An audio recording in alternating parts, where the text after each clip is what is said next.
When I bought a house in France in October 2025, it seemed like a beautiful dream.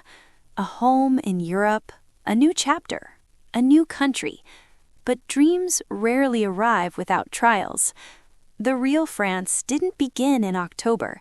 It began in January 2026.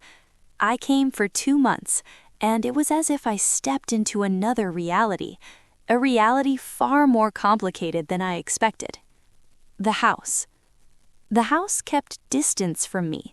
It held the things, the scents, the atmosphere of the previous owners.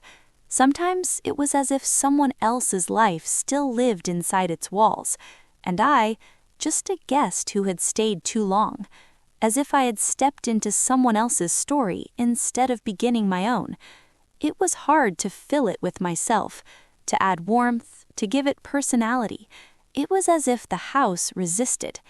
Every day brought new questions with no answers. How much does life here really cost? What budget do I need each month? How much can I spend on furniture without making a mistake? The uncertainty pressed on me. My mood did too. My first experience with the fireplace. The fireplace looked romantic until the moment I had to actually use it. Where do you even buy firewood? January, I learned, is the worst month to look for it. But the neighbors helped, simply, kindly, humanly, and for the first time I felt I wasn't alone. The French banking quest. Opening a bank account took an entire month. Everyone says it's difficult in France, but I didn't expect this. Documents, waiting, misunderstandings, endless, we also need this. I realized opening a bank account in France isn't a task, it's a trial. The grocery store. Even simple things became complicated. Finding my grocery store took weeks.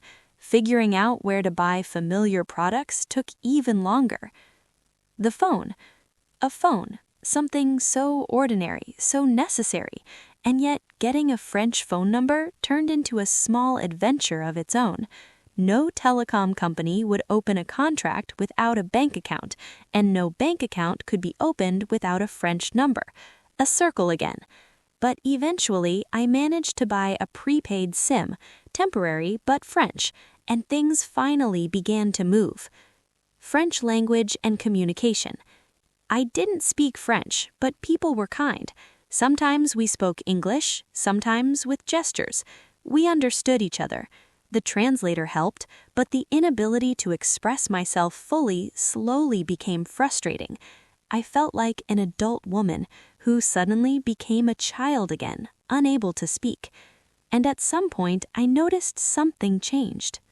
And so the first month passed, then the second, and then something changed.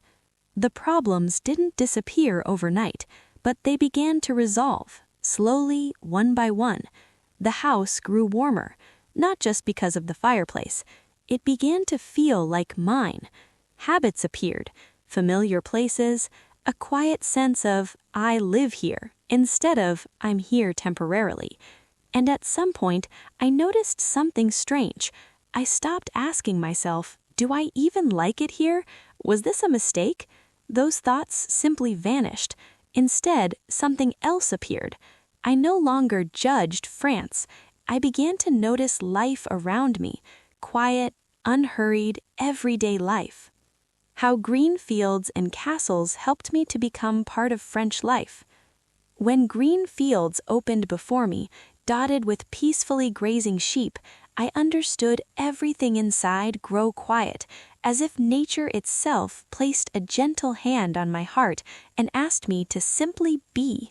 I would stop, step out of the car, and that view would pour a new kind of strength into me, pure, calm, earthy. The wind, the grass, and the soft movement of white shapes on the horizon, all of it became a small meditation, a moment where worries dissolved and only breath remained. In those moments, just standing there and looking was enough to remind me I was alive. Those fields filled me with harmony, as if they were bringing me back to myself, to that quiet inner center so easy to lose in the rush of life. And when I saw French castles, time seemed to slow down, as if history itself gently took my hand and invited me into its silence. Their grandeur and elegance filled me with a soft awe, as if I were standing before a living witness of centuries, still holding its soul. There was something tender in those stone walls, a mix of strength, beauty, and fragile memory that stirred a quiet wonder inside. It felt as though each castle whispered its own story, and I became part of it. Before such beauty, it's impossible to remain indifferent. It awakens dreams, calms the mind, and gives a rare sense of harmony with yourself and the world. I missed France. And only when I returned to Canada, I understood. I missed it. The French mornings, the smell of the fireplace, the neighbors, the small victories that brought a spark of life back into me. The way France made me grow, learn, adapt, open up. I realized I hadn't made a mistake. I had simply begun an extraordinary journey called French life, with all its challenges, beauty, and unexpected discoveries. And it's then that I understood. I didn't fall in love with France when I arrived. I fell in love with it when I left, because by then, it wasn't just a place, it had become part of my life. If this video resonated with you, don't forget to subscribe. See you in the next episode.